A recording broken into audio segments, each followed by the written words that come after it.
سورہ بقرہ آیت نمبر 17 سے 20 تک ہم منافقین کے علامات، ان کی طرز اور ان کے کام اور ان کی وعید پڑھتے ہوئے آ رہے ہیں۔ تو یہاں پہ بھی اللہ تعالیٰ نے مزید ان کے بارے میں فرمایا کہ ان لوگوں کی مثال ایسی ہے جنہوں نے ہدایت کے بدلے گمراہی کو خرید لیا، یعنی آخرت کے بدلے دنیا کو خریدنا گمراہی ہے، دین کے بدلے لوگوں کی طرز کو خریدنا گمراہی ہے، اسلام کی بجائے معاشرے کی رسم و رواج کو قبول کر لینا گمراہی ہے۔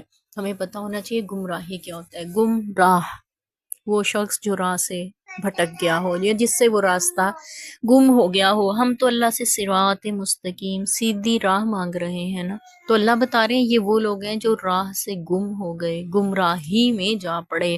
تو انہوں نے گمراہی کو خریدا ہدایت کے بدلے۔ ہدایت کیا ہے؟ قرآن پاک ہے، ہمارے پیغمبر صلی اللہ علیہ وسلم کے فرامین اور آپ کی اطاعت ہے، اللہ اور اس کے رسول کی اطاعت ہدایت ہے، اور اللہ اس کے رسول سے ہٹ کر اس کے خلاف دوسرے لوگوں کی اطاعت، یعنی اللہ کے مقابلے میں جو اپنی بات منوائے، وہ گمراہی کی بات ہے۔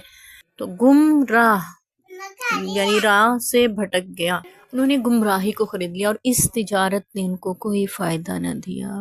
ہمیں یہ پتہ چل رہا ہے، اللہ تعالیٰ کھول کے بیان کر رہے ہیں کہ آخرت کے بدلے دنیا خرید لینا، دنیا کو ترجیح دینا، دنیا کو اولویت دینا، دنیا کے لیے ہی جیتے رہنا، اور دنیا داروں کی خوشنودی حاصل کرنے کے لیے ہی کام کرتے رہنا، اور ان کے جو اس میں لوگ خوش ہیں وہ عمل، وہ طرز، وہ رسم، وہ کام کرنا، تو یہ ساری چیزیں ہمیں آخرت میں کوئی فائدہ نہیں دینے والی۔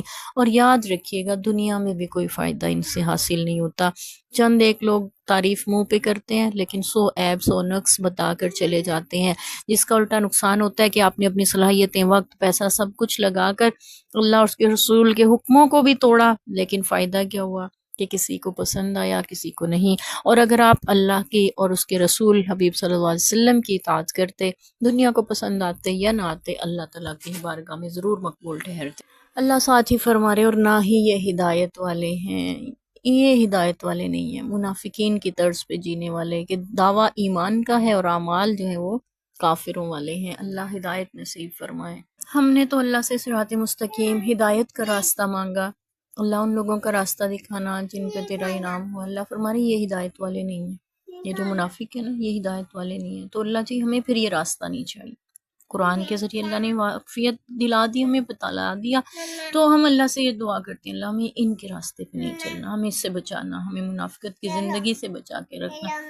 اللہ نے مزید فرمایا اگلی آیت نمبر 17 میں، مثلہم، ان کی مثال یعنی ان منافقوں کی مثال، کمثل الذی، اس شخص جیسی ہے جس نے آگ جلائی، پھر جب اس کا ارد گرد روشن ہو گیا تو اللہ اس کے نور کو، اس کی روشنی کو لے گیا اور اس کو اندھیرے میں چھوڑ دیا، اور اسے کچھ دکھائی نہیں دے رہا۔ یعنی ان کی مثال ایسے ہے جیسے ایک دم روشنی ہوئی اور پھر اچانک ان کی روشنی بجھ گئی، اور پھر وہ اندھیرے میں رہ گئے، انہیں کچھ سجھائی نہیں دے رہا، کچھ دکھائی نہ دے، ایسی ان کی مثال ہے۔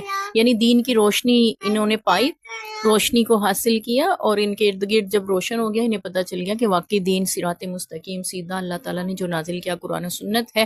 تو اس کے بعد یہ پھر گمراہی میں، کفر کی طرف لوٹ گئے، دلوں کے ساتھ، یعنی ان کے دل کفر کی طرف پھر گئے۔